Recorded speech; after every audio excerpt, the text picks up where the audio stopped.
Welcome to the earthvox podcast. The earthvox podcast. earthvox podcast.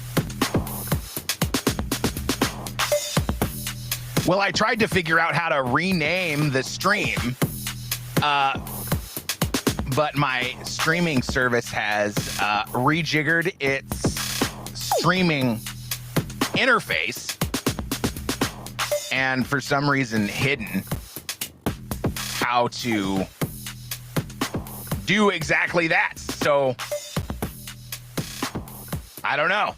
It's called Snow White, which I guess is fine because it's been 9 days now and Snow White is not doing well, unfortunately. We're streaming live on X, YouTube, and Twitch. So check out that stream. We're running a little late this morning because I blew up the studio space for about the millionth time and was trying to put up some more green screen because I know I keep going back and forth about it, but I'm trying to move away from Riverside. It's expensive and it's not as expensive as some services like StreamYard, but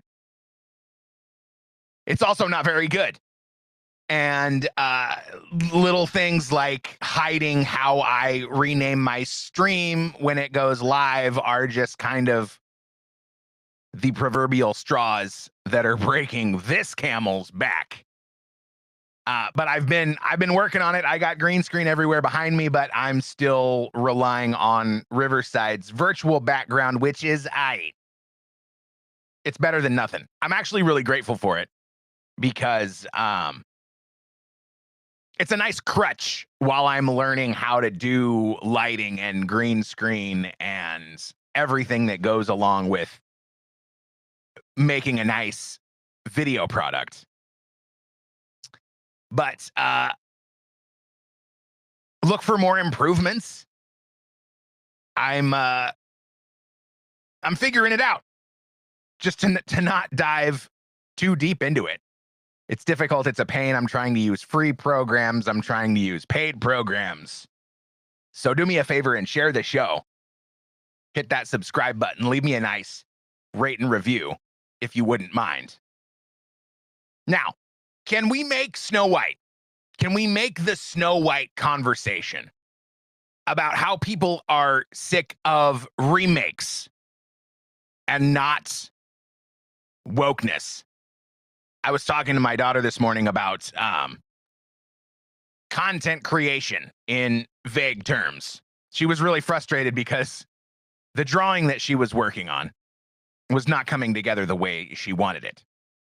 So I explained to her, hey, sometimes the things that you create aren't as good as the last thing that you created. And that doesn't mean that you're a terrible artist or a terrible musician or a terrible whatever. And then I started thinking about the things that Disney has been creating lately. And what's the last bit of original intellectual property that Disney has released that you can think of? Is it Moana or Raya? It certainly isn't Snow White or The Lion King or Aladdin or Dumbo or any of the other live action remakes that Disney has spent their time working on. And I just can't help but wonder if they're deliberately making the conversation political for its cultural impact, but also to excuse really the laziness that we're getting, not just from Disney, but from every company that wants to just keep creating adaptations of books and reboots of old IP. But I'm sure it's both. Personally, I'm never going to go see another Spider-Man movie again.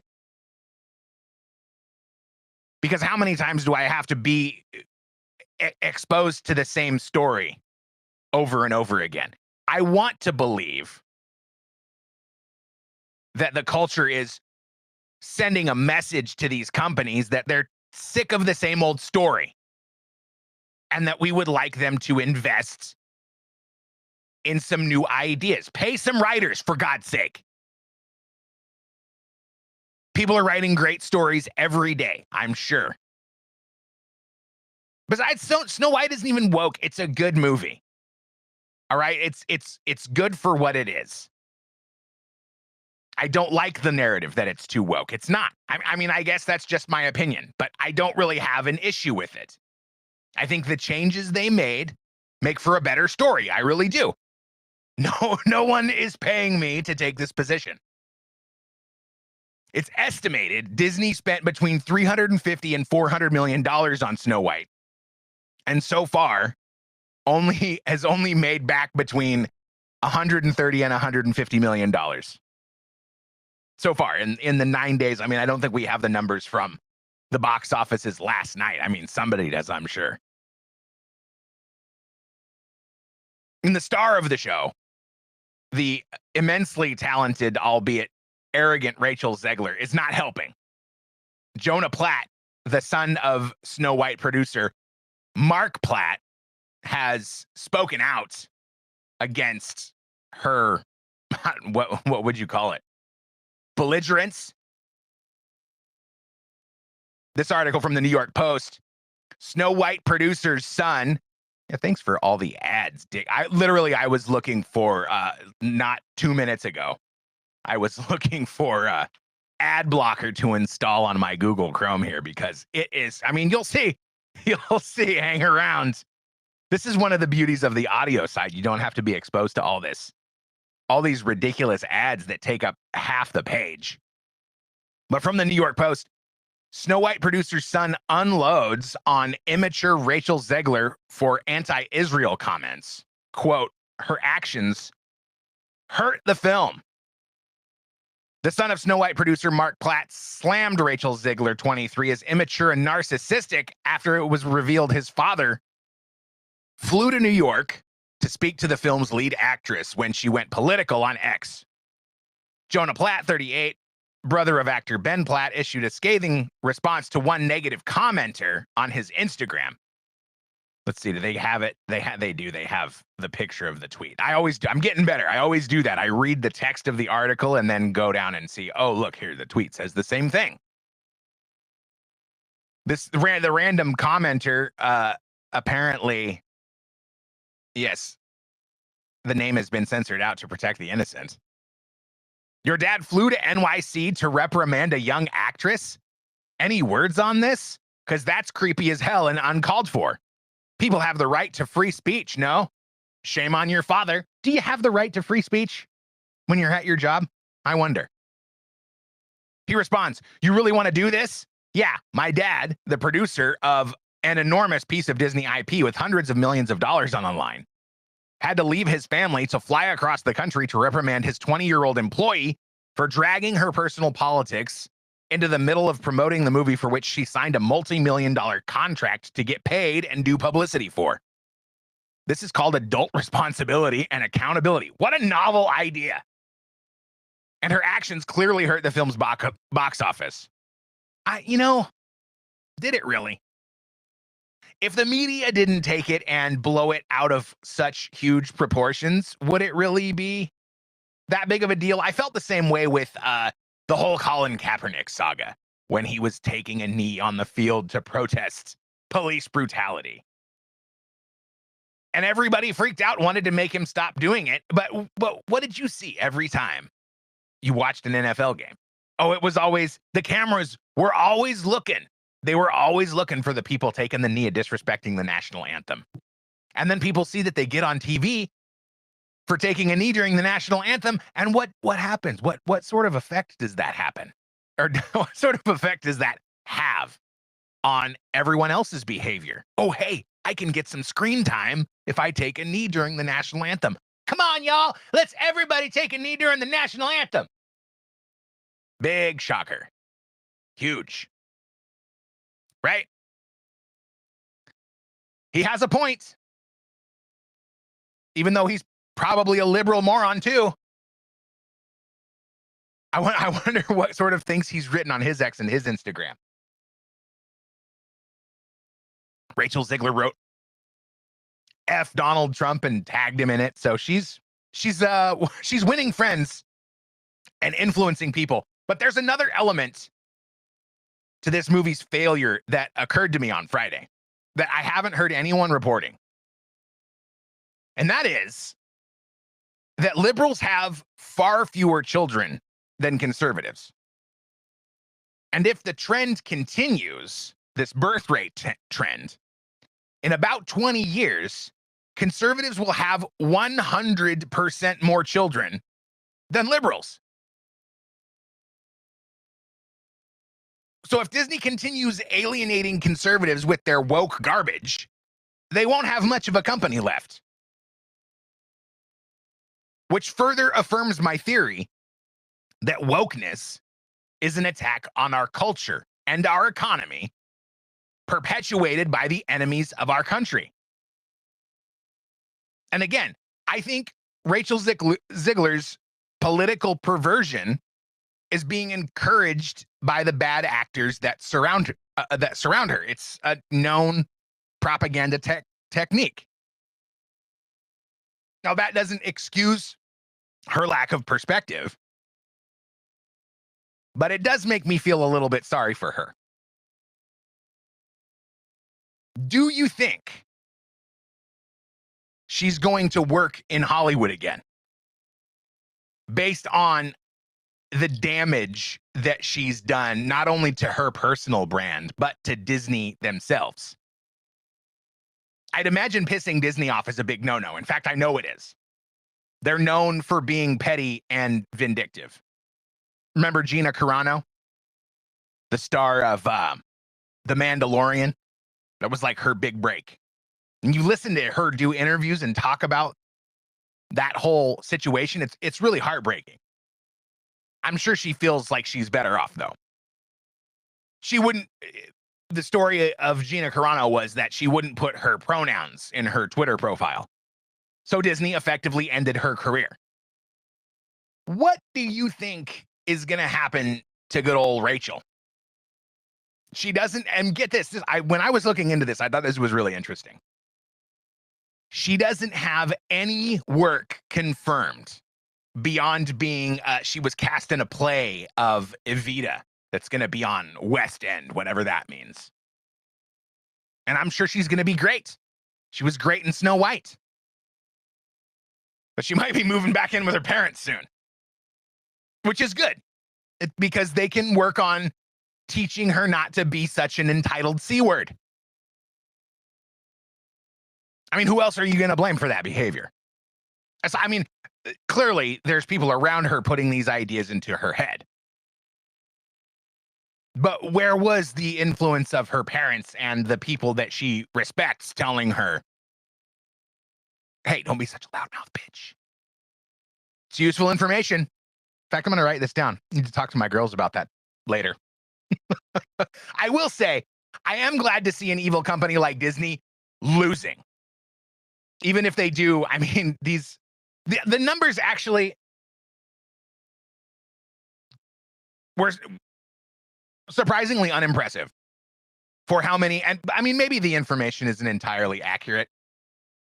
It reminds me of when I looked up the total value of the global healthcare system, and it was something like $15 trillion.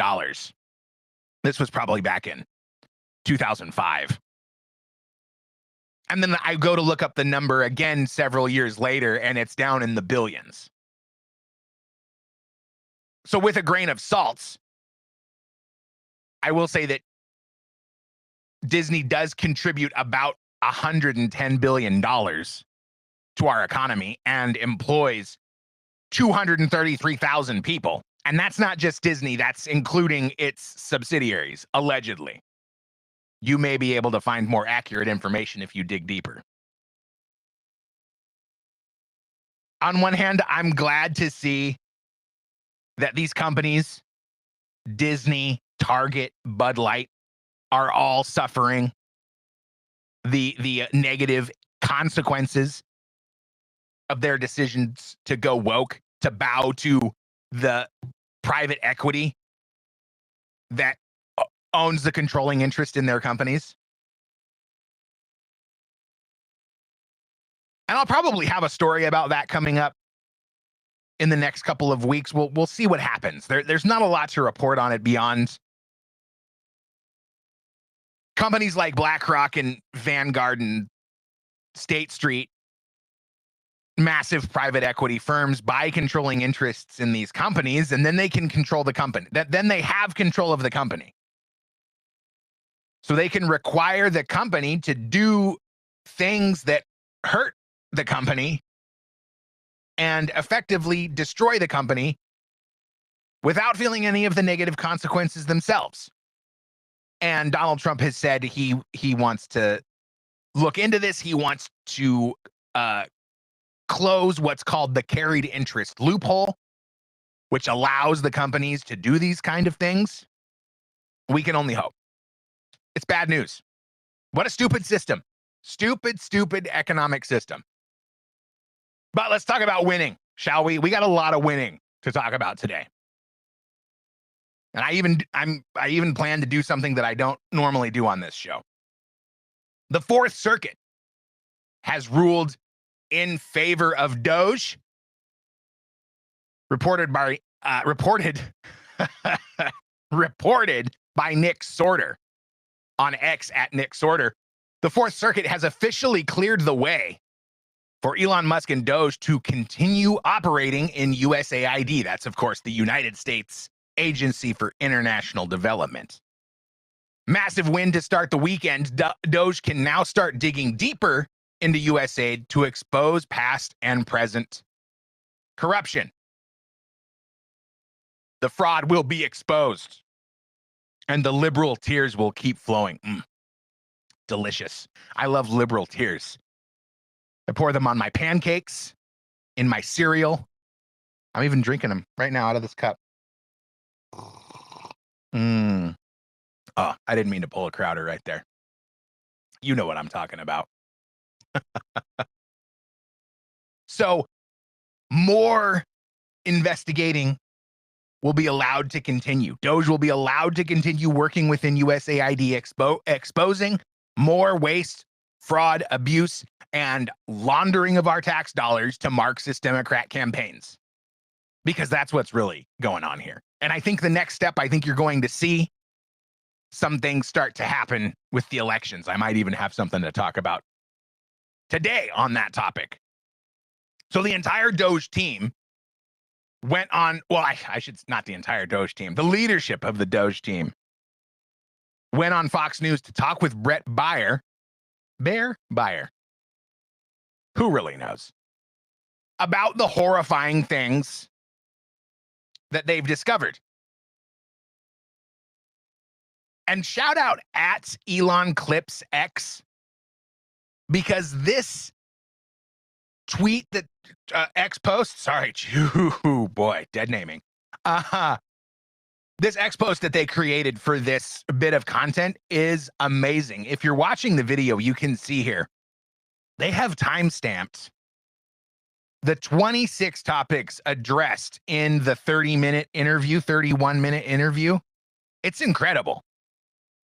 So, so shout out at Elon Clips X. And how much do you think you've achieved so far? Because our goal is to reduce the deficit by $1 trillion.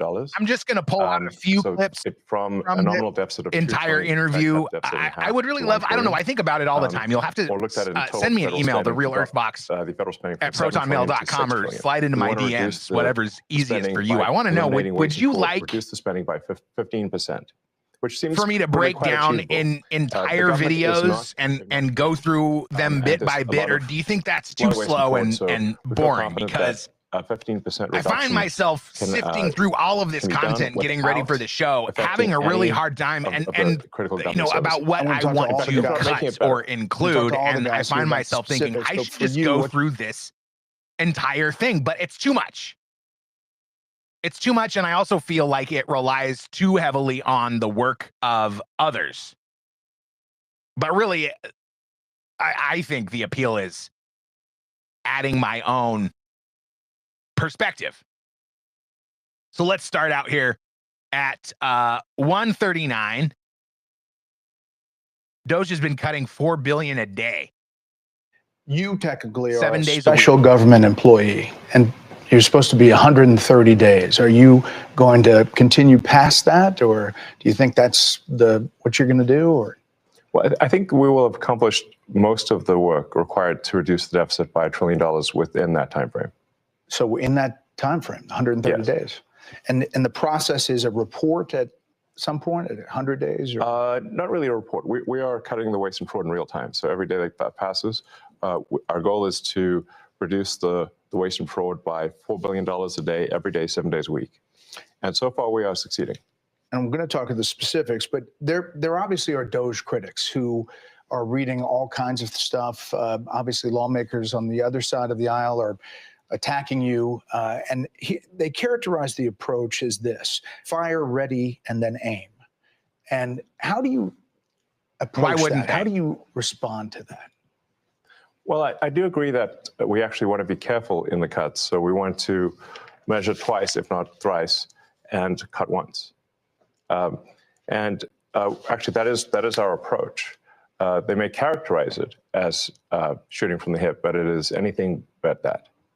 Which is not to say that we don't make mistakes. If we were to approach this with the standard of making no mistakes at all, that would be like saying someone in baseball's got to bat 1,000. That's impossible. So when we do make mistakes, we correct them quickly, and we move on. Some people say this shouldn't take a rocket scientist. I thought this section about Steve Davis, HHS and the research going on rocket at scientist. NIH, used to be the National Institute of Health. And now essentially you're the chief really operating officer of Doge. And indicative of the kind of waste part of the Doge team really needs to be, it's completely inexcusable and should really Brett be rooted Smith, out. Working at HHS, and obviously another element is Medicare and Medicaid, NIH. What are you finding? Yeah, well, I'd say there's a couple of things we're really committed to in our work at HHS. Number one, making sure we continue to have the best biomedical research in the world. And number two, making sure, which President Trump has said over and over again, that we 100% protect Medicare and Medicaid. But there's a lot of opportunity. So if I take NIH as an example, today, if you're an NIH researcher and you get a $100 grant at your university, today you get to spend 60 of that and your university spends 40 of that. The policy that we're proposing to make is that you get to spend 85 of that and your university spends 15. So that's more money going directly to the scientists who are discovering new cures. Another example at NIH is today they have 27 different centers. They got created over time by Congress, and they're typically by disease state or body system. There's 700 different IT systems today at NIH. 700 different IT systems. IT software systems. They can't speak to each other. So they don't talk to one another. They have 27 different CIOs. And so when you think about making great medical discoveries, you have to connect the data. Time out. You said 27 different chief information officers? Correct. And most of them are non-technical. So there's a lot there. There's a lot of opportunity. It will make science better, not worse. And when I say that our job is tech support, I really mean it. Yeah. We have to fix the computers. If the computers can't talk to each other, you can't get research done. If the computers can't stay online, people won't receive their Social Security. So what we have here are a bunch of failing computer systems that are preventing people from receiving their benefits, that are preventing people from preventing research from happening, that are extremely vulnerable to fraud, and we're fixing it. And does that include AI? Does that include kind of changing the system overall? That's, I guess, what people are afraid of, is they don't know what this is all looking like, and is it going to affect me in the long term?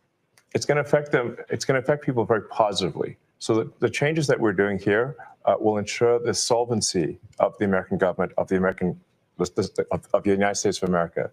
This is what we're trying to do: is ensure that people do receive their benefits in the future. And you can only receive your benefits if the country is operating in a healthy and competent way. Up next, how the Doge team plans to streamline some federal jobs and agencies. As we go to commercial, I just want to comment, how in the world could anyone working in the government, and this is the thing that bothers me, is that I'm sure this has been brought up. Why don't we have a unified computer system where the computers can share information, where research that's being done in one center is made available and communicated to the research that's happening in another center. Why do we have, I think they said 27 different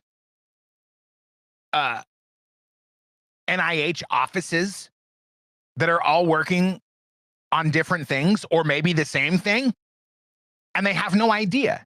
They have no idea about the work that's being done by scientists in other buildings. It's as if they work for different companies when really they're all working for the same government. It's unbelievable inefficiency. And I'm sure it's been brought up and it's been shrugged off. Why? Because nobody wants to work. Because nobody has a problem with the waste. Because it's not their money. Because they can continue going to work, wasting the money, and asking for more because there's no real accountability. Because it's not reported. Because it's covered up. Because what we don't know won't hurt us. Before I move on, I think maybe the most egregious part of this interview is the Small Business Administration loans fraudulently being given to children. Maybe. The ways that the government is defrauded is that the computer systems don't talk to each other. So if the computer systems don't talk to each other, then you can exploit that gap.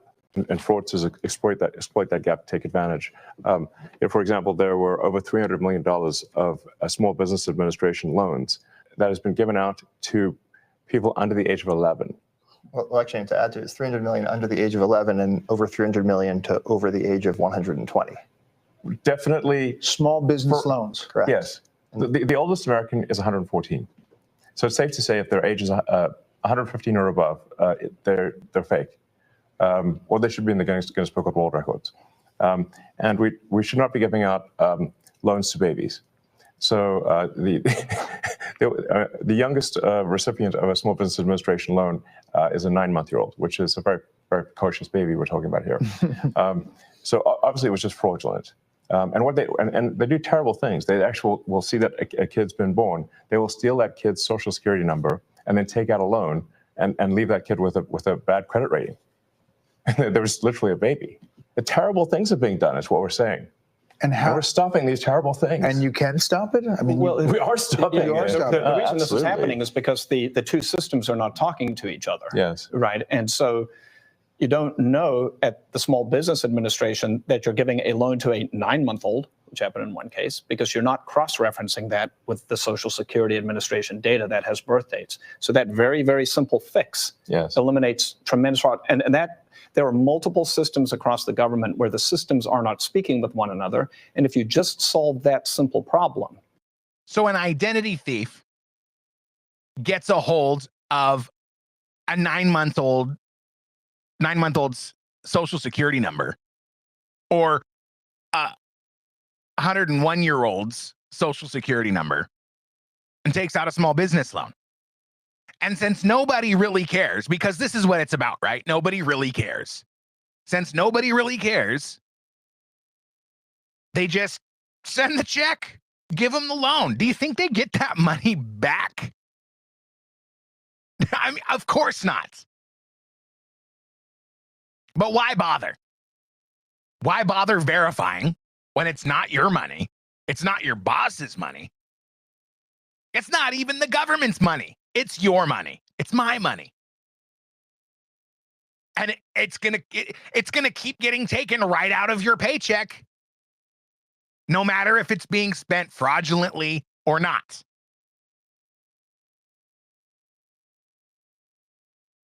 Pam Bondi, Pam Bondi had a hard time, but she came out in reference to this exposure of fraud within our government agencies. And this is what she had to say. Wow.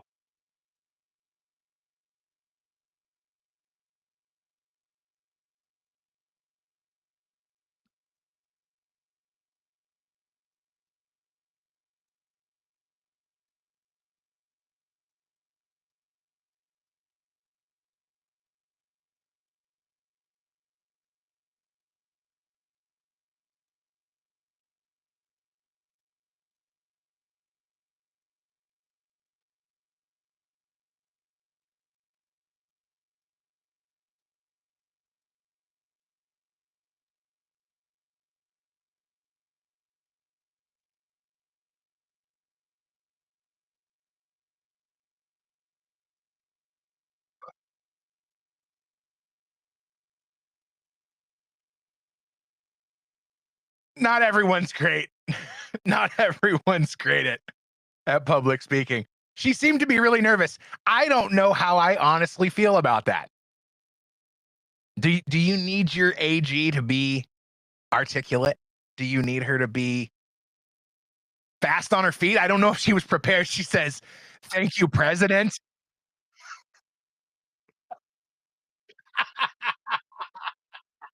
Ah, thank you, President. I think she says it again at the end. Thank you, President. Thank you, President. I don't know. Is that weird? That seems weird to me. It seems like it should be, oh no, I didn't share it. God damn it. I suck. All right. Shit. We'll do it Is again. doing such a fantastic job. I thought Don't maybe look you at could say me. a few words. Thank you, President. As far as we are hearing a lot about fraud, waste, and abuse, a lot of waste and abuse, but there is a tremendous amount of fraud. And Elon, thank you for your partnership. Thank you for your team. You have uncovered so much fraud in our government, and we will prosecute you. We have an internal task force now working with every agency sitting here at this table. And if you've committed fraud, we're coming after you.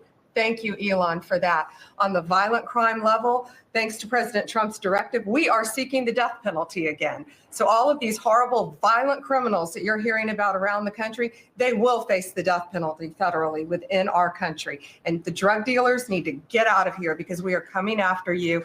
We're going to have 94 great U.S. attorneys around this country, and everyone will be prosecuted to the fullest extent of the law. Thank you.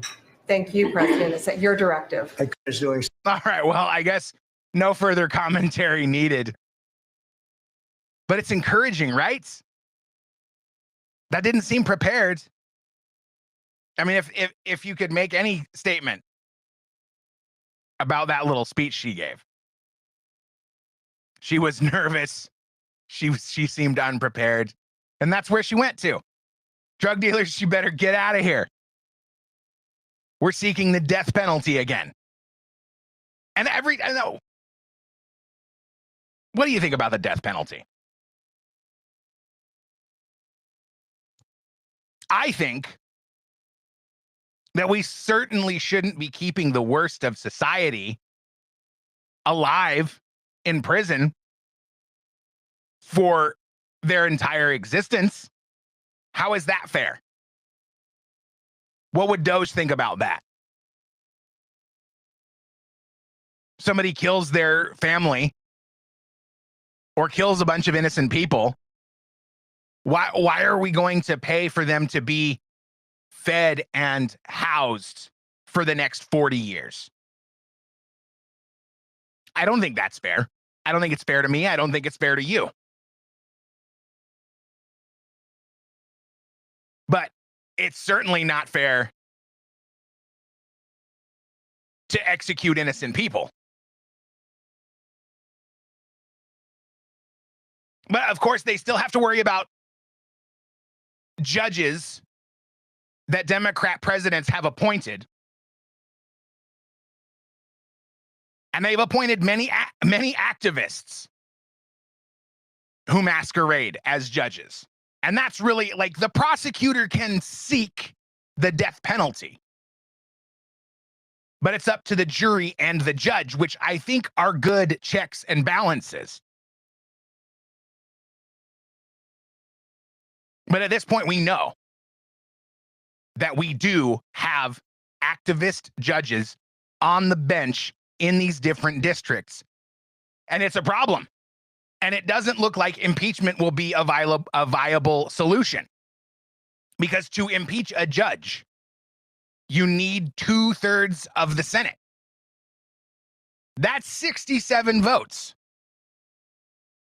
There are not 67 principled senators that would be willing to take the political risk to impeach and remove an activist judge. So that won't be worth the time.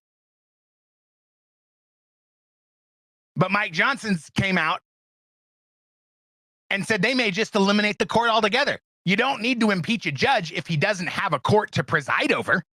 The headline from NBC News, Speaker Mike Johnson floats eliminating federal courts as GOP ramps up attack on judges.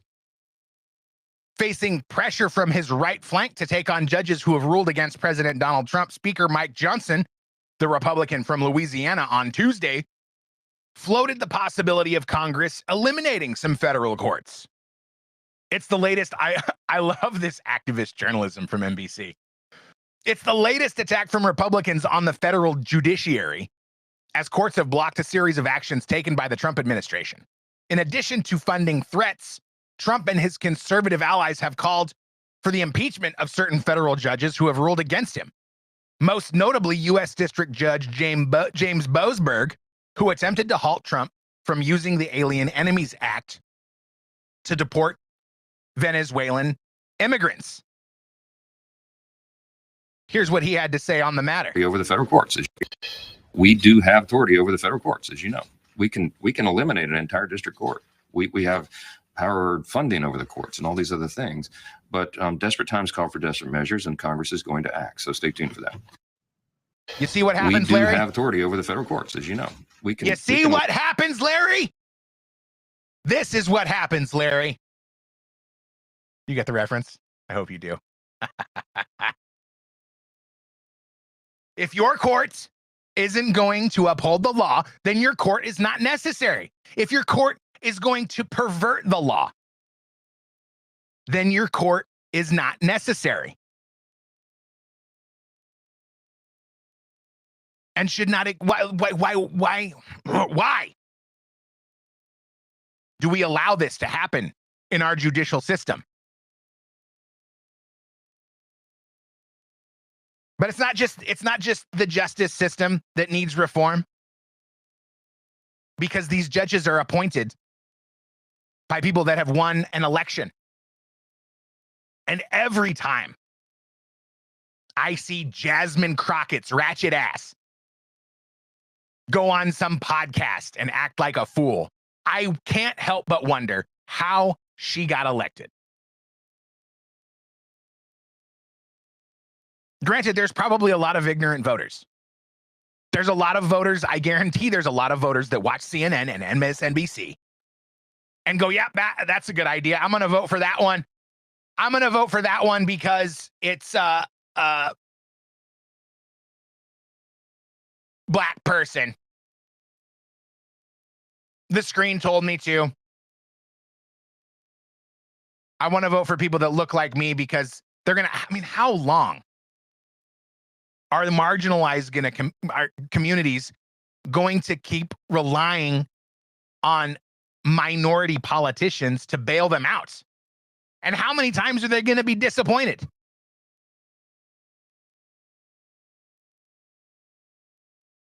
What's the saying? Fool me once, shame on me. Get fooled once, can't get fooled again. Right, George W.?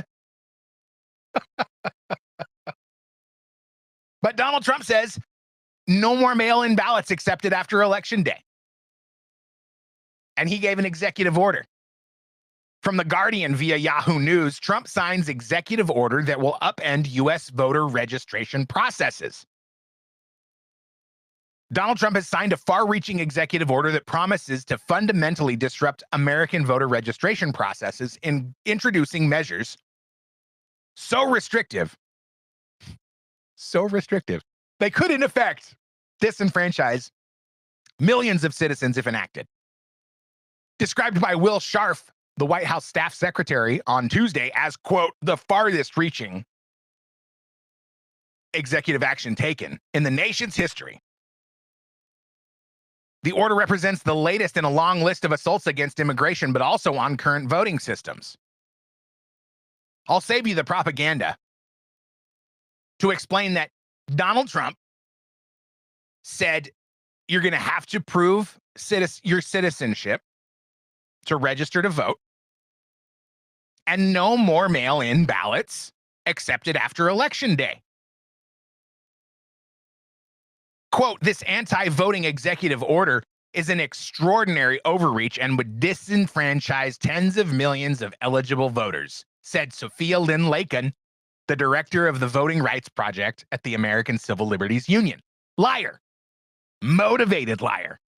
Paid liar. allegedly.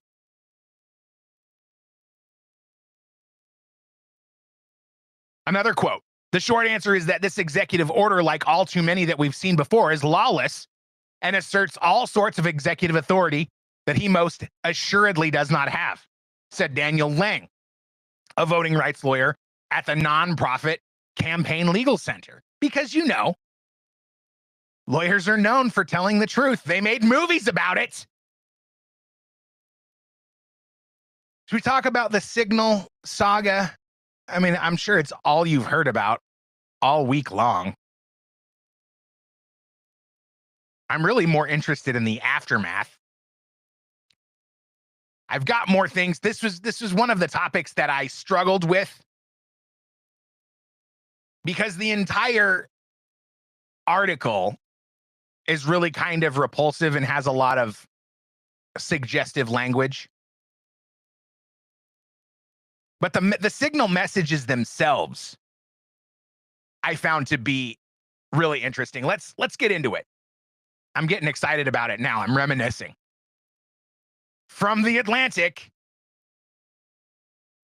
here are the attack plans that Trump's advisors shared on Signal by Jeffrey Goldberg and Shane Harris. Because Jeffrey didn't have the stones to take full responsibility. He writes, so about that Signal chat. On Monday, shortly after we published a story about a massive Trump administration security breach, a reporter asked the Secretary of Defense, Pete Hegseth, why he had shared plans about a forthcoming attack on Yemen on the Signal messaging app. He answered, quote, nobody was texting war plans, and that's all I have to say about that. Now, knowing what you know now, isn't that really interesting? At a Senate hearing yesterday, the Director of National Intelligence, Tulsi Gabbard, and the Director of the Central Intelligence Agency, John Ratcliffe, were both asked about the Signal chat, to which Jeffrey Goldberg, the editor-in-chief of The Atlantic, was inadvertently invited by National Security Advisor Michael Waltz. Quote, there was no classified material that was shared in that Signal group, Gabbard told members of the Senate Intelligence Committee. Ratcliffe said much the same. My communications, to be clear, in the Signal message group were entirely permissible and lawful and did not include classified information. President Donald Trump, asked yesterday afternoon about the same matter, said it wasn't classified information. These statements presented us with a dilemma. In the Atlantic's initial story about the Signal chat, the Houthi PC small group, as it was named by Waltz, we withheld specific information related to weapons and to the timing of the attacks that we found in certain texts. As a general rule, we do not publish information about military operations if that information could possibly jeopardize the lives of U.S. personnel. That is why we chose to characterize the nature of the information being shared, not specific details about the attacks. Now, why would they have a policy like this in place in the first place? It's a mystery. Maybe it's because journalists are looped in on these kind of operations all the time. But this activist scumbag decided that he was going to blab and use this as an opportunity to attack the competence of the Trump administration.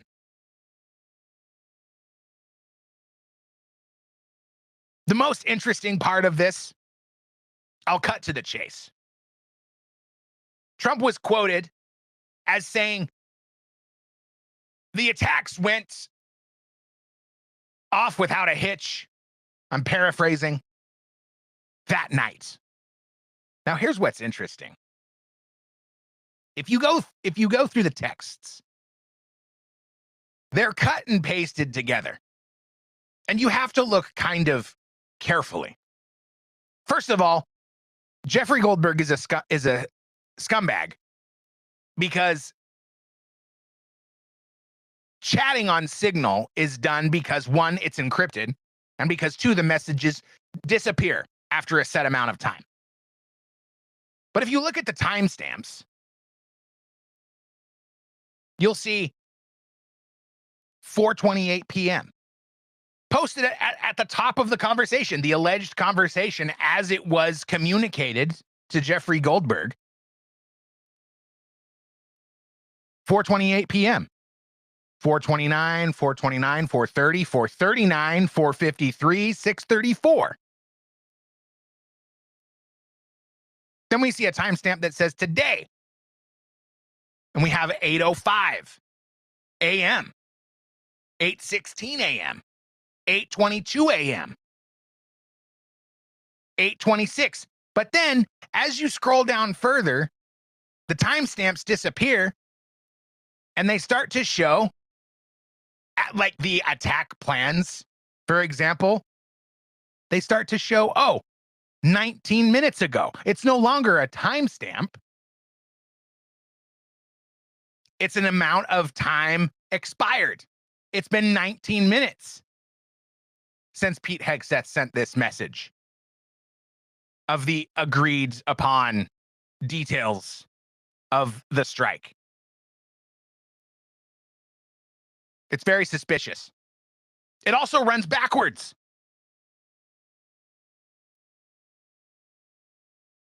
We go from 19 minutes to 12:13 p.m. But then Donald Trump says that the attacks happened at night. However, we don't get to see what time it was that Pete Hegseth actually sent the quote attack plans, end quote, because Jeffrey Goldberg didn't see fit to include that in the context of his sabotage. Then the messages of the completed operation are at 5 o'clock in the afternoon. But Donald Trump said that the attack happened overnight. You know what I think is really going on here?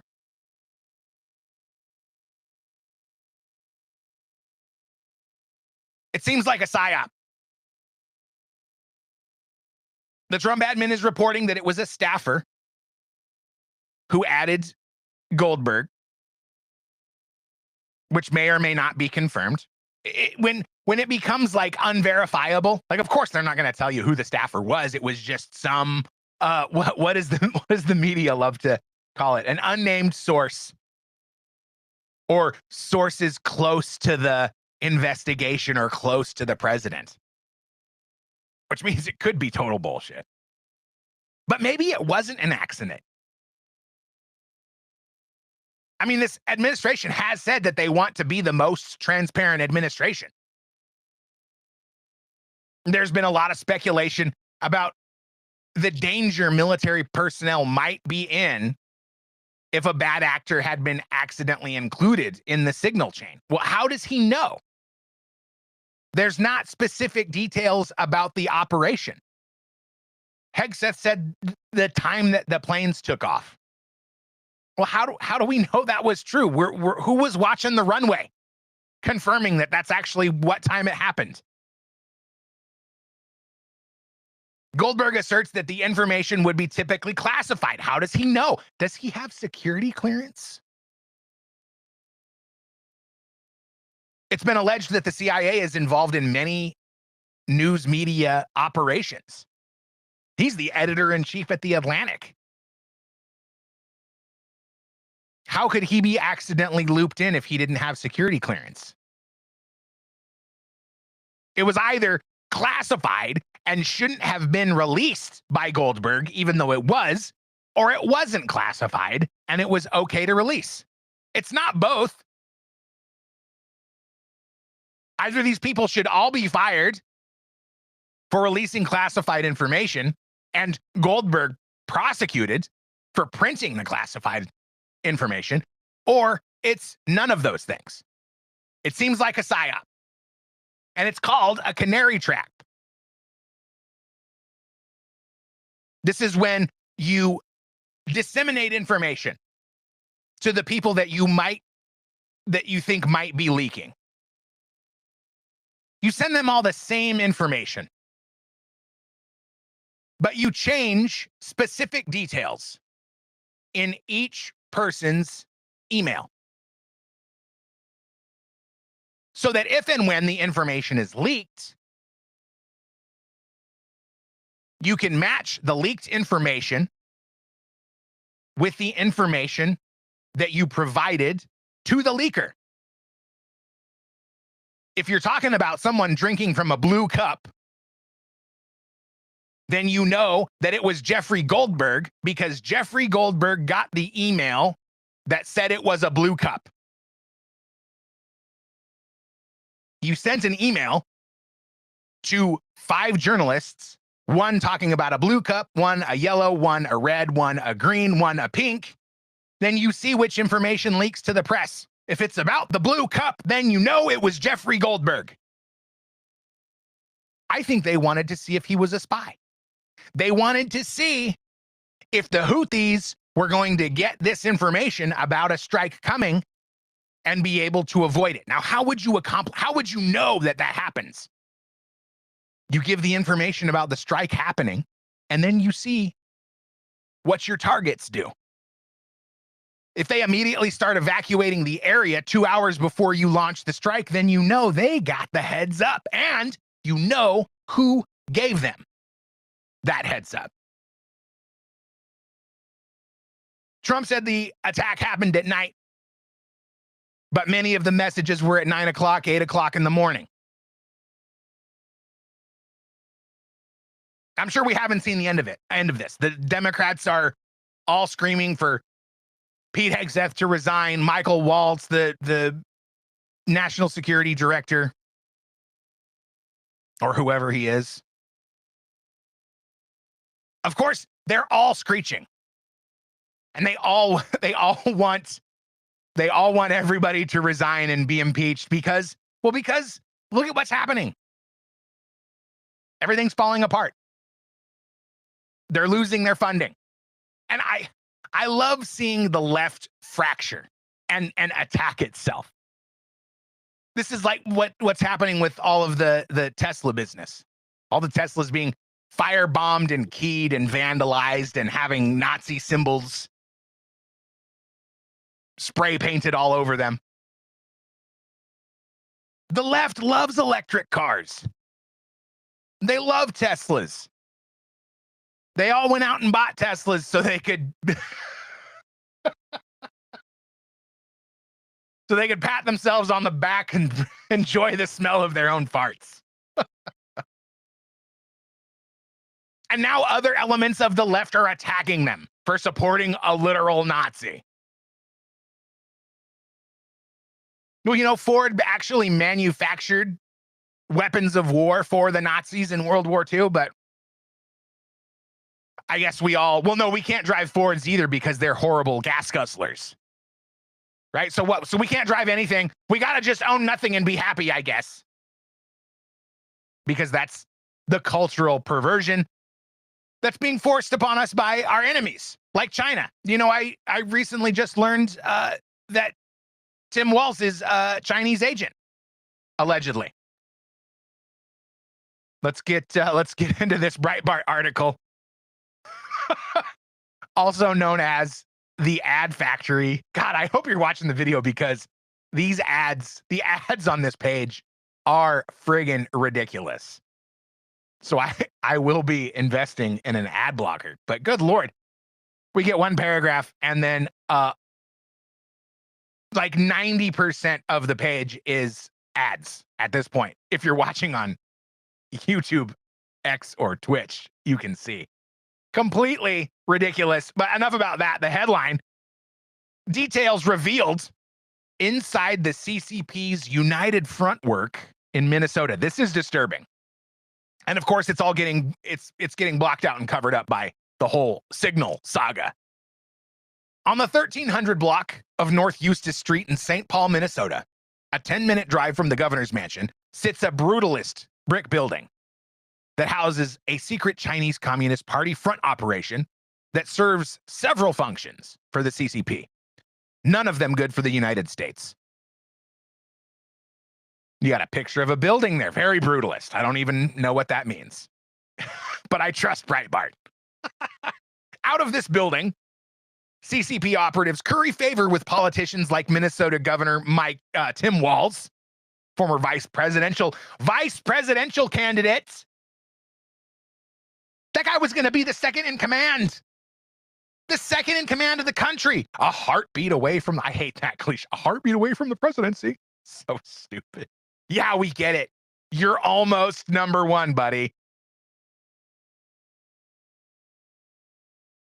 Out of this building, CCP operatives curry favor with politicians like Minnesota Governor Tim Walz and provide various services for Chinese Americans in Minnesota who are still loyal to Beijing, including, by the way, can we vet our immigrants a little bit better, please? If you're a card-carrying CCP member, I'm sorry to say, maybe you should go back to the Chinese communist country that you love so much.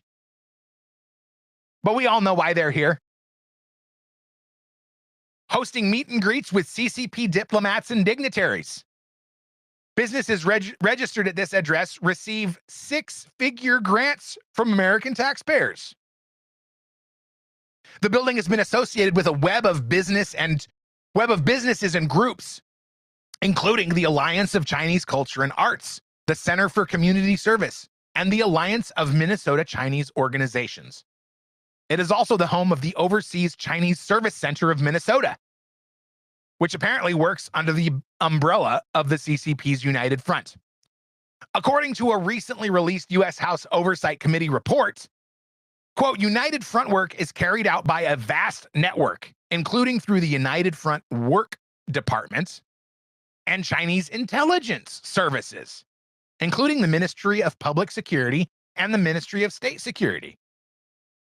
The Ministry of Public Security has been linked to Chinese FBI, while the Ministry of State Security is more like China's CIA.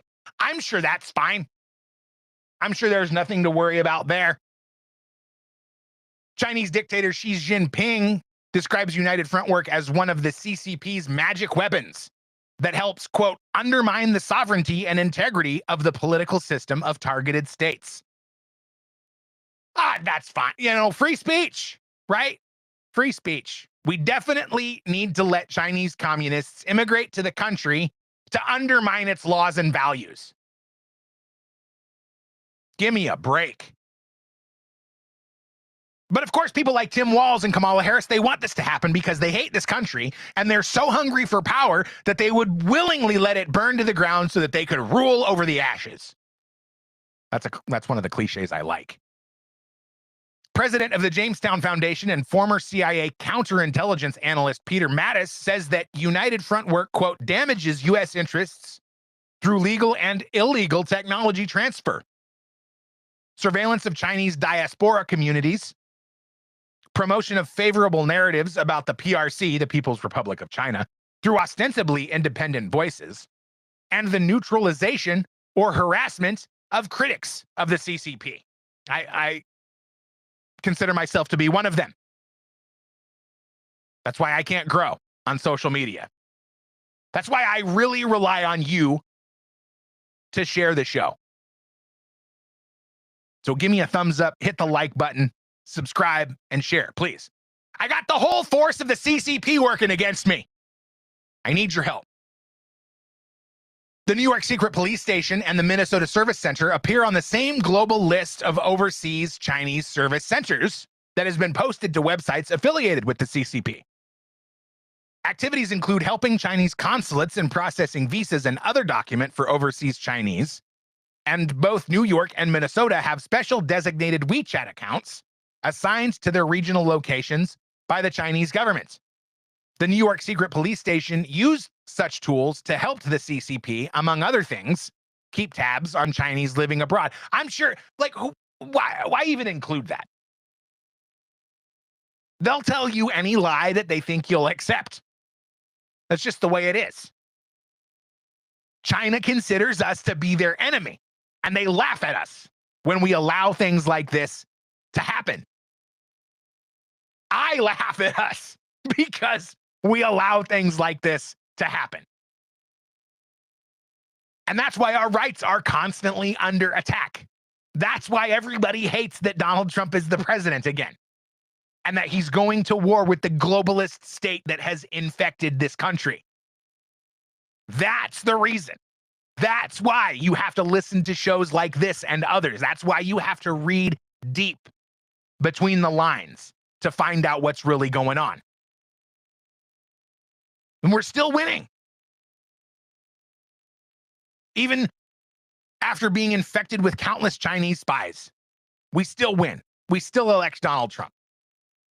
We still go to war with the radical left. And another victory has been won in our Second Amendment battle. From bearingarms.com. National constitutional carry reciprocity advances in the House. This means that it's made it through committee. Constitutional carry is kind of the holy grail for gun rights in most states. When you get that, you tend to have pretty permission laws on the books, whatever that means. Sure, they might not be perfect, like the writing of this article, but if you can get permitless carry, you tend to have the right environment to get anything else pro-gun you need to get passed. So constitutional reciprocity means that if you have a constitutional, or that if you have a concealed carry license in your state, it has to be honored in any state that you travel to. My mom tells me all the time, they went and got their concealed carry permits in Idaho because that allows them to carry in all of these neighboring states because of the quality of the constitutional carry or the concealed carry permit, the things that you have to do to go through it. In my state, all you have to do is fill out a form and pay $60, and then the state of Washington says, okay, we'll allow you to carry a gun under your jacket. And I almost feel more offended by that than if I would have to take a class. Because that says, we'll allow you to exercise your Second Amendment rights as long as you pay us. No, F you. I won't do what you tell me. I mean, I don't know. I guess it's good. I guess it's better, except for the part where I don't get to concealed carry in Idaho because all I had to do was pay $60 and fill out a form and give them my fingerprints. Like, what am I paying $60 for? This bill remedies that issue. Although I feel like there will probably be some, what do you call it? Some standards. There will have to be a unified standard to get your concealed carry permit once this takes effect, or, if it passes and goes into effect. And of course, I'm getting a scratchy throat. Yelling too much. I'm getting excited. Taking on some Alex Jones qualities. 1776. Expect activist judges to take issue with this. Just as they take issue with anything involving our freedoms and the exercise of such freedoms. So now let's get into some judges. What do you think? The same judge who told Trump he had to bring the Venezuelan gangs back to the U.S. Remember, this was the guy who had the audacity to try and make the pilots turn the planes around and bring the criminals back to our country. Well, he's been assigned the lawsuit of the leaked signal conversation via The Atlantic and Jeffrey Goldberg and Mike Waltz and Pete Hegseth. I'm sure that was just a coincidence. It's crazy how these activist judges seem to get a hold of all the critical cases, all the cases where we really need a measured, nonpartisan, unbiased judge to rule. I mean, that's what I want, man. I don't want to win all the time. I just want it to be legal. I want to feel like the people creating and enforcing and interpreting the laws are people of integrity. God forbid we actually have legit people working for this country that don't just want to enrich themselves. Do you think he's going to be fair? Do you think he's going to be nonpartisan? I don't. But I do think he's going to earn Trump a lot more public support for shutting down corrupt courts in D.C. and across the country. Whoops. They just can't help themselves. They think they're untouchable. They're so arrogant. And they're exactly the kind of people who can't be trusted with power and responsibility. Like, who are their parents? Come on. Like, and what do you think their parents are dead. That's probably why they feel empowered to do these kind of scummy things, because they don't have to look their mother in the eye and explain why they're doing things that are fundamentally damaging the United States. Exactly the kind of people that can't be trusted with power and responsibility. And it's evident in this reporting. Another sort of side story on this. So Laura Loomer broke a big story this week on this topic that got picked up by the New York Post, who, much to her dismay, was not credited to her. The headline: James Boasberg's daughter works for nonprofit whose founder said judge, quote, rightly blocked deportations of alleged Venezuelan gangbangers and opposes the Laken Riley Act. What are the odds? I'm sure it's just a coincidence. The daughter of DC District Court Chief Judge James Boasberg is employed by a nonprofit that received millions in government funding, opposes the Laken Riley Act, and whose founder argued that the jurist rightly blocked President Trump from swiftly deporting alleged Venezuelan gang members.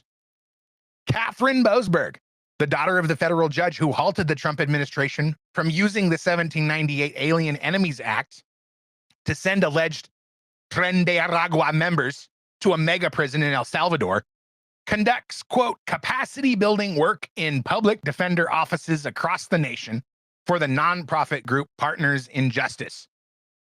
Partners in Justice removed Boasberg's biography page from its website after her father was assigned to the Alien Enemies Act case. The group's latest tax filings show it received more than $3.3 million in grants just in 2023, which made up about half of the nonprofit's total revenues. And public social media posts from the group's founder demonstrate that it is staunchly pro-immigrant. Quote, that was rightly quick, Partners in Justice founder and executive director Emily Galvin Almanza tweeted on March 15th in response to a news report on Judge Boasberg's temporary restraining order blocking the Trump administration from using the 18th century law to deport alleged criminal illegal migrants. Last month, Galvin Almanza railed against the Laken Riley Act in a video on X bearing her nonprofit's logo. Should we watch it? Let's see if it's good. Maybe it's good. Here she goes. It's 2 minutes. Do we do it? Let's do it. She writes first so she made the video and she wrote, what happened to Laken Riley is a horrible tragedy, but when you work in policy, you come to notice that laws passed under the cover of a tragic name are often duplicative, cruel, or nakedly political. That rule holds here. What other administrations have done things like that? I don't know, the Inflation Reduction Act? She then retweeted this video and wrote, it's not too late to learn how bad the Laken Riley Act really is. Also, I wish so much this had a different name. It pains me every time I have to use that poor girl's name for such. Oh, you're so benevolent. You're so benevolent while you defend the very people that perpetrate these crimes against American citizens. It's your weekly video. Let's talk about the Laken Riley Act, which would send someone possibly to Gitmo for shoplifting. Here's the deal. So the Laken Riley Act is a terrible and duplicative law that strips an entire category of people of their due process rights. Here's what I mean. So federal authorities already have the right to detain immigrants who they would like to deport. They can go into immigration court and argue that this person should be detained and then deported. I changed my mind. I don't want to listen to this idiot. Because she has no motivation to tell the truth. She works for this non-governmental organization that gets millions of dollars from the government, out of which she pays her own salary. She profits tremendously from working for this nonprofit.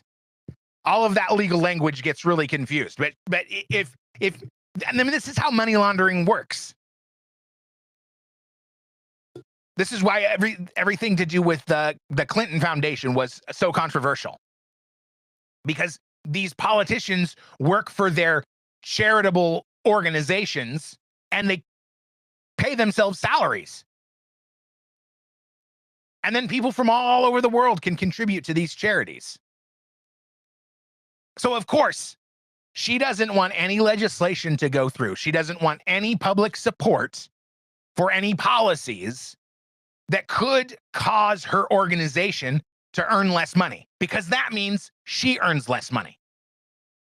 And that's why I don't want to listen to her. She's a liar. Undoubtedly. Maybe she doesn't even know. Maybe she doesn't know that she would willfully mislead you to advance her own agenda and fill her own pockets. The activists slammed the law, which requires the detention of illegal immigrants charged with certain crimes as horrible and cruel because it reduces the power judges have in cases involving criminal migrants. Because it's legislation. Legislation that is passed through Congress, not through executive order.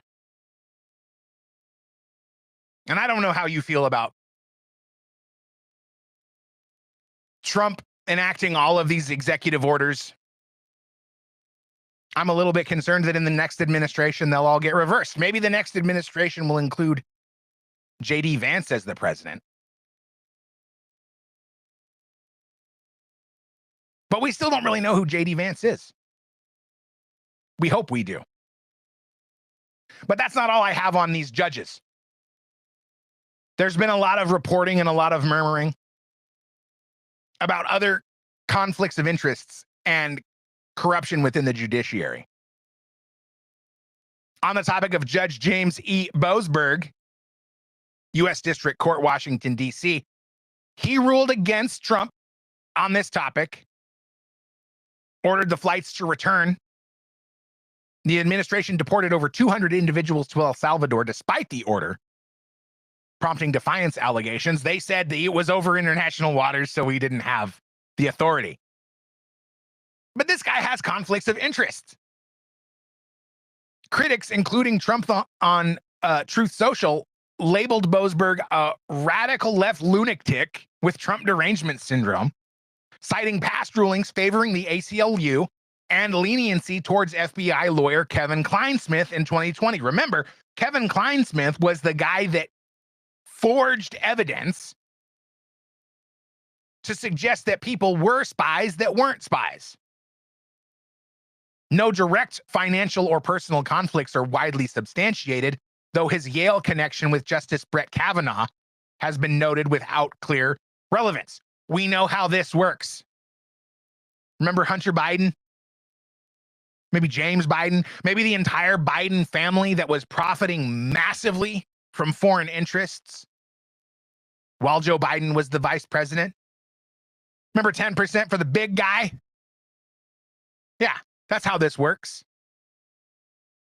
This is why I point to the, at least perceived by this podcaster's, bias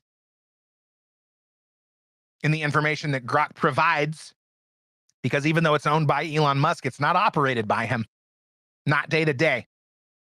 Another judge, John McConnell Jr., the U.S. District Court in Rhode Island, ruled against Trump on January 27th, 2025, ordered the Trump administration to lift a freeze on trillions in federal grants and loans, ruling it violated congressional operations. On March 10th, he found noncompliance with his initial order, directing full fund release.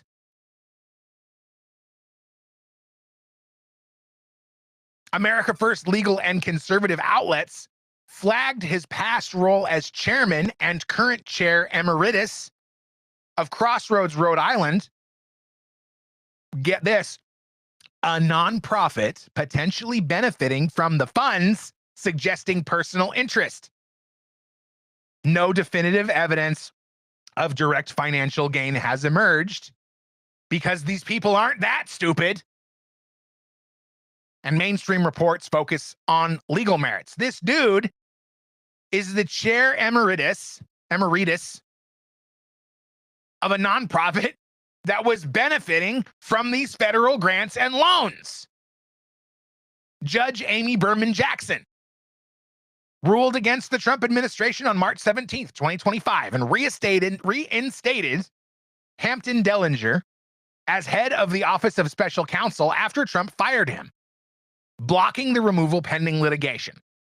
She also paused efforts to dismantle the Consumer Financial Protection Bureau in February 2025. Critics cite her pre-judicial Democratic donations.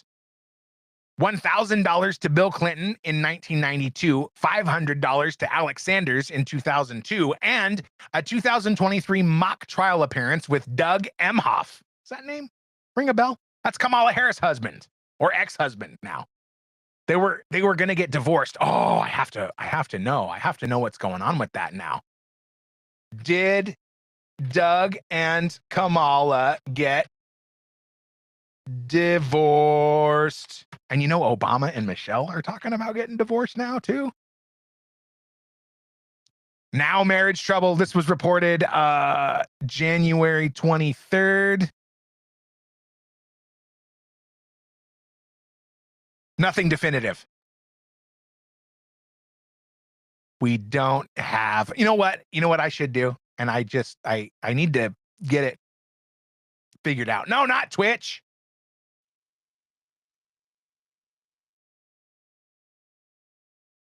You got to ask Grok, because you really can't.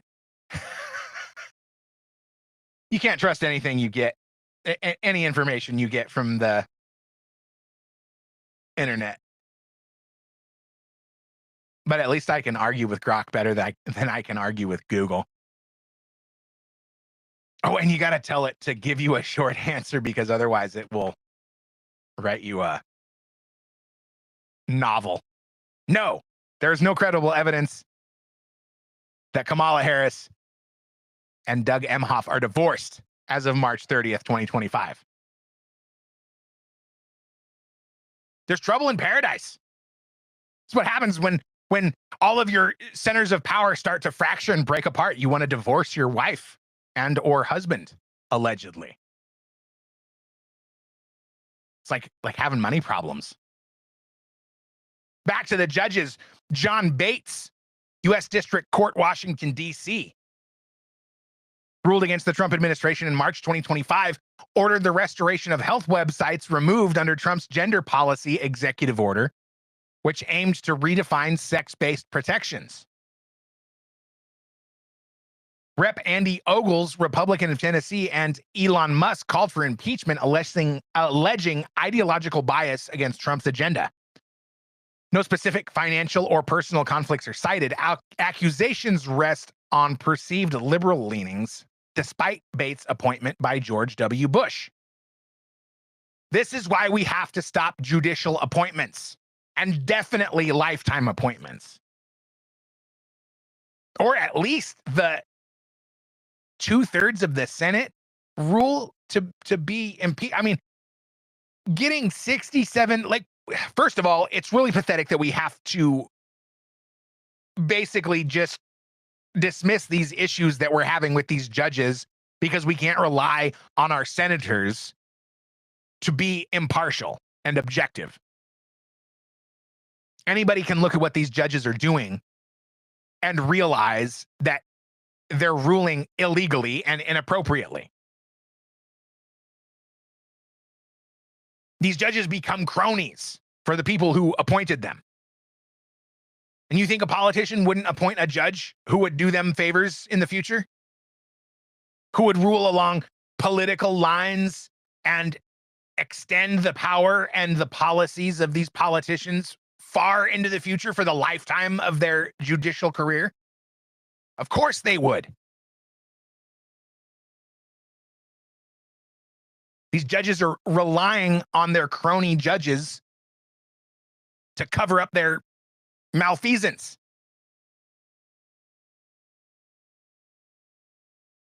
And this is exactly why they want to stop Doge. 100% exactly why. Where did my Apparently, I opened too many tabs. And Google is mad at me. I got you. 2 seconds. Jeez, I got too excited. Now I'm all discombobulated. I'm in downtown LA, Skid Row, and I want to point out a few things that's gone on here in the past few years. In 2023, Gavin Newsom set aside $750 million to build tiny homes for people just like this that are surrounding by me. Somehow that money is gone. In 2019, they set aside $24 billion to go towards the homeless. Somehow that money is gone. It's unaccounted for. I want to talk about a few politicians from here. One is Nancy Pelosi. She's been serving these people since 2007. Her net worth is over 120 million. Another person here, Maxine Waters, she's been serving the people here in California since 1990. Her net worth is over $10 million. And Gavin Newsom, who knows what his net worth is, but we know he is building a $9 million home in San Francisco, California. There are leaders, the leaders of California, they failed these people here in Los Angeles and in California. California has actually been one of the highest states in America that people have fled from. Over 66 million people have left California in the last few years. And yet Gavin Newsom, he's out there holding a podcast when he should be working on his state. He might be making a run for it in 2028. And I hope people remember this that's behind me. So Gavin Newsom's estimated net worth to be between 20 million and 30 million. This is why they need to appoint judges. This is why they need to pull political favors. It's the good old CYA, folks. If something happens, they need if something gets exposed, if somebody flips, somebody gets pissed off, if a foreign agent gets in their ear, gets in their bank account and starts saying, hey, here's thousands of dollars. What do you got on Gavin Newsom? It helps him sleep better at night, knowing that he's got some judges in his corner that are going to obstruct and keep him safe, keep him out of prison, block orders, block Doge from looking into what's been going on, because politicians have been pocketing our taxes instead of fixing the problems. And when they get caught, they can rely on their crony judges to rule in their favor. What an absolute scam. Now, you know I don't like playing clips of liberal idiots being idiots on this show, but I have to address this because this propaganda is driving me crazy. Seeing an unprecedented effort to not only dismantle the federal government, but the kind of self-dealing that, I mean, let's all be honest, we saw a lot of that during the first Trump administration, but we never saw an unelected billionaire placed in a key decision-making role that would literally be dismantling wholesale agencies, cutting thousands of federal jobs, ending contracts, data mining, federal data, who had direct financial conflicts of interest with the federal government. And so I want to ask the sponsor of the bill, you know, we've seen, for example, just a couple of weeks ago, as the FAA was infiltrated by Doge and by Elon Musk, it's my understanding that he replaced the communications contract for the FAA with his own Starlink program. Is that correct? That is correct. And it's also my understanding that Mr. Elon Musk, who has also infiltrated NOAA, which is the agency that does our weather service and tells the Americans and the world that, you know, what's going to happen with the weather, that there's also indications inside the agency that he would like to have SpaceX become the primary contractor for the satellite systems for NOAA. Is that correct? That is correct. And we've also heard that Mr. Elon Musk, who the DoD secretary almost gave access to secret war plans for China last week, is also angling to get billions of dollars in new contracts under the Department of Defense. Is that correct? That is correct. So I don't know about all of you guys, but this sure looks like a scam to me. I mean, I don't think she knows what a scam looks like. according to Grok, at least 89 billionaires have held informal advisory or quasi-political roles. Oh, not globally, in the US. Come on. In addition to the 242 who sought or held formal political office. 89 billionaires in the United States. So she says, what did she say? What was her verbiage? You know, I think we have seen an unprecedented effort to not only dismantle the federal government, but the kind of self-dealing that, I mean, let's all be honest, we saw a lot of that during the first Trump administration, but we never saw an unelected billionaire placed in a key decision-making role that would literally be dismantling wholesale agencies, cutting thousands of federal jobs. We covered it on the last show. We covered it on the last show. Barack Obama. I don't know if he's a billionaire now. Soon to be. He's definitely leveraging all of his political power and influence. But not only that, billionaire Obama said, you know, he was talking about waste, fraud, and abuse and government efficiency in the 8 years that he was president. And nobody had an issue with it because everybody knew what Obama, well, I should say, by everybody, the globalist establishment knew what Obama was trying to accomplish. And we're fighting against the effects of it now. The billionaires have held political office. So the idea that you're bad just because you're a billionaire is Marxist propaganda. And she goes on to say in the clip that Trump and his buddies are looting the country and that's all Trump is looking out for is just his billionaire buddies. Well, if Trump was just looking out for all his buddies, why is he pardoning their competitors? Really? The founder of Nikola, which I find to be interesting. Direct competitor of Tesla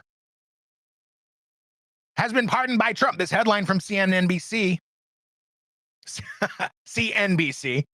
Trump pardons Nikola founder Trevor Milton in securities fraud case. The key points. President Donald Trump pardoned the guy. He was convicted in October 2022 of crimes related to defrauding investors with misrepresentations about the success of the electric and hydrogen-powered truck maker. The former CEO was sentenced to 4 years in prison, but has been free pending appeal of his conviction in New York federal court. Nikola filed for Chapter 11 bankruptcy protection in February. A direct Tesla competitor has just been pardoned by Donald Trump, but why would Donald Trump pardon the direct competitor of his best buddy, Elon Musk? If all of this leftist propaganda were true. Furthermore, Trump is now looking at ending some tax policies for the wealthy in order to pay for no tax on tips. I'm going to stop sharing this while I enter my email. Here we go. Coming back to you.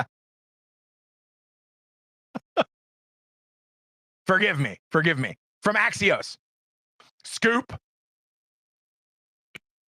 Trump might let taxes rise for the rich to cover breaks on tips. The Trump administration is discussing a surprising option to help fulfill his campaign trail promises, allowing the richest Americans' tax rate to rise in return for cutting taxes on tips, a senior White House official tells Axios. But I thought he only wanted tax breaks for his billionaire buddies. That's all we've been hearing about since he took office. Trump's not looking out for you. Trump's not doing anything good for you. He's just helping out himself and his billionaire buddies. What a crock. don't believe it. There is no level that these people won't stoop to gaslight you into voting for somebody else in the midterms in just 2 years.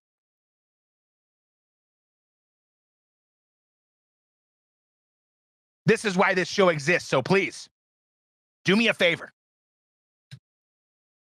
Share the show. Subscribe if you're not shared already. Follow me at earthvox on X. I'm earthvox on Reddit. I'm earthvox everywhere. Look no further than the internet. Send me an email.